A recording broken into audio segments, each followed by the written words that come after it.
everyone. Hope you guys are doing good and you guys are keeping safe. I recently shared on my Instagram about how Aurelia has been sleep trained now and how she's sleeping in her own room all by herself. And I have had a lot of people asking me how did we sleep train her and which method did we use and how difficult was it. So just wanted to make a quick video over it. Now, I'm going to divide this video into a few parts. One, what is Cry It Out? Two, what were the challenges and why is it important to sleep train your child at this age? And three, what has been the result? So, Cry It Out is basically a sleep training technique wherein you let your baby cry their heart out, and then eventually go to sleep by themselves. So the logic behind this is that you let your baby cry so much that they eventually get exhausted and tired, and then to save energy, they go back to sleep.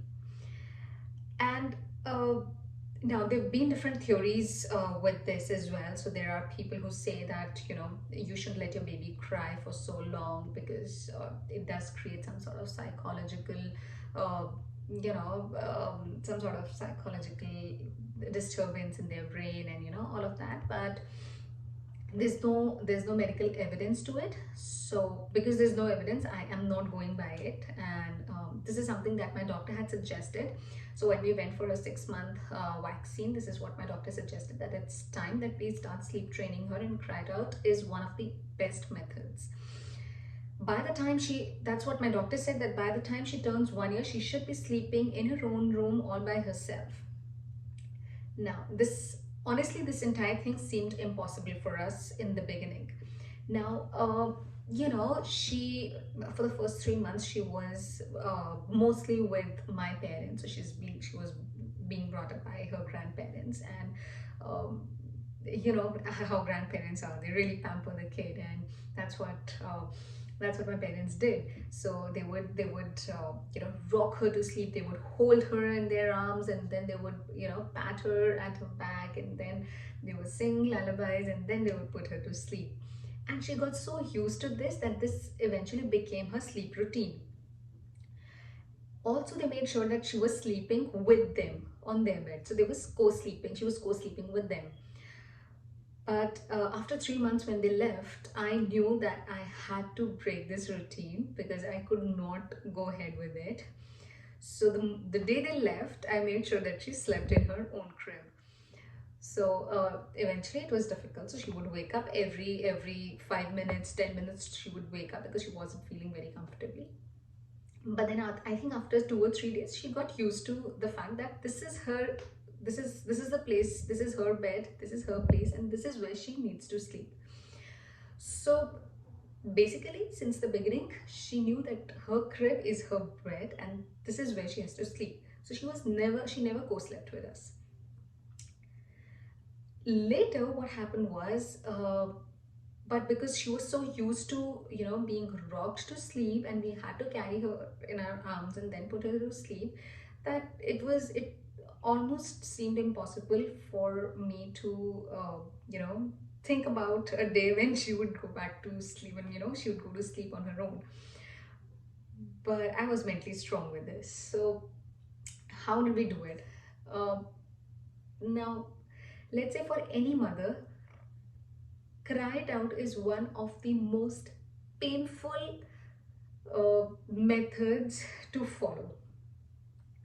It's not easy letting your baby cry for so long and being there and not going inside and not being there with her.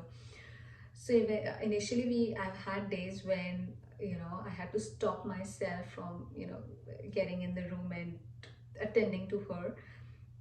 There were days when I would fall weak and I would simply refuse to, let her cry, and I would get in the room and then I would pick her up, and her face would be all swollen, red, her eyes would be red, and she was crying her heart and soul out. But it, like, with every new day, with every time when we did this, it started getting better. So the first time when we realized that okay, she did cry for, let's say, 40 minutes or 50 minutes, it's tough. 40-50 minutes is it's a very long time to let your baby cry. But we did that. So the second time I realized that okay, now she's just crying for 20 or 30 minutes. That's what motivated me, that that's when I realized that okay, that's it's happening. What basically happens in cried out is you let the baby cry so much that the baby gets tired and exhausted and then falls back to sleep to save the energy. Eventually, like, this happens for the first time, and then gradually the baby realizes that okay, there's no one who's going to attend, and they need to save their energy, so they go to sleep. uh, they go back to sleep. So if the baby is crying, let's say for 50 minutes on the first day, the baby will start, reduce this time to 40 minutes or 30 minutes, and then to 20 minutes, and then to 10 minutes. This is how it happens, and trust me, it did happen. So we kept on doing this, but we did it on and off. So it's not that every day I was doing this. I wish I could have done it before, because I think it didn't take much time, it was easy. But still, we used to do it on and off, because there were days when I would just fall weak and I'd be like, no, I can't leave her like this, I can't leave her like this. So now, why is it important? Because let's say, one, it makes a child independent. The child doesn't need the mother so much. The love remains the same, the affection remains the same. So trust me, you're not losing your baby, and the baby is not getting detached. It's you and the baby will remain attached. It's just that baby is learning to do things by themselves. So don't worry about that. The child becomes independent, one. Two, even as an adult, if the baby is sleep trained well in the initial years, even then as an adult also, the child starts to get a healthy and sound sleep. This is something that the research does say. Another thing, that it's not that the baby will not wake up in the middle of the night. Even as adults, we do wake up in the middle of the night. But now we are so used to this entire thing that we know how to go back to sleep. There are days when we're not able to go back to sleep. So the same thing is going to happen with the baby as well. What we are basically teaching the baby with sleep training or with cried out is, when the baby wakes up in the middle of the night, they should know how to soothe themselves back to sleep. That's what is important. So we have had challenges like these when the mother basically falls weak, or when one of your partners falls weak. So we would both keep on motivating each other that okay, just 5 more minutes. Let's just wait for 5 more minutes. Maybe she might go back to sleep. We never did extensive cry it out. So we would always let her cry, but during the end, where we knew that okay, now she's sobbing so much, and she's almost there, I would get inside the room and I would pick her up, and then just within few seconds she would fall asleep. So I knew that this was working, but I had never done extensive cry it out. It's just that my heart didn't allow me, so I just couldn't do it. Later, what we started doing was, now it's just very recently, we shifted her crib in her room. So now always she never co-slept with her, so we never had any issues that way. But we always knew that okay, I had to be very careful when I'm waking up in the middle of the night. I have to be very quiet. My husband should not snore, and then if I'm waking up to go to the washroom, if I'm waking up for water or anything, I have to be very vigilant and very quiet, because she might just wake up.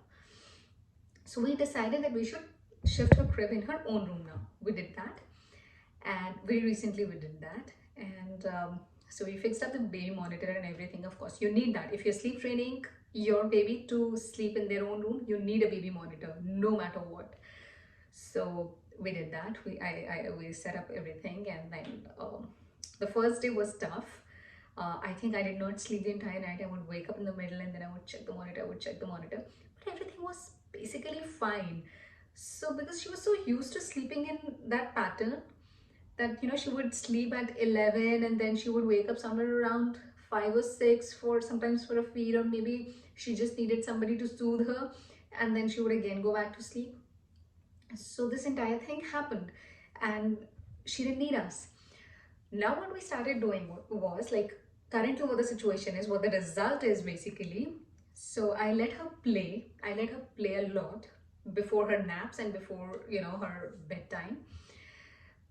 And once I know that she's tired, because when she's tired, she starts screaming, and she would rub her eyes, she would pull her hair, and I know that it's time for her to sleep now.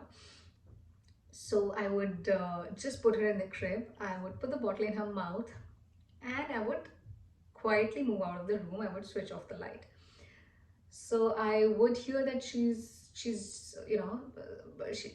probably making some noises, but eventually, like the first time we when we found out that okay, there's no noise now, this she isn't saying anything, and she isn't crying, she isn't sobbing, there's no sound at all, we realized that she's actually gone back to sleep. We checked the monitor and she was asleep. The bottle was lying on her side, and then she was asleep, and we were so happy. So we knew that this is achievable, this is something that we can do, and we should continue doing this. So that gave us the courage. And then now it's been 3 to 4 days, and she's been sleeping on her own in her own room, and she doesn't need us. She loves her privacy now. She's very happy sleeping on her own. Trust me, she doesn't need us. Like I've really noticed that in her behavior, and that's how it's been working. And finally we have a peaceful sleep. I can probably watch videos while sleeping, before sleeping, before going to bed, and it's all sorted. So she's happy in her space, and we're happy in our space. So yeah, that's what we did, and I think it has helped us a lot. So in case you have any questions over Cry It Out, and how what other things we did in between, do post your questions in the comments, and do subscribe to my channel, please, please, please, please do. And I would try and answer all the questions. Yeah, till then, stay safe, stay happy, stay positive, lots of love. Bye.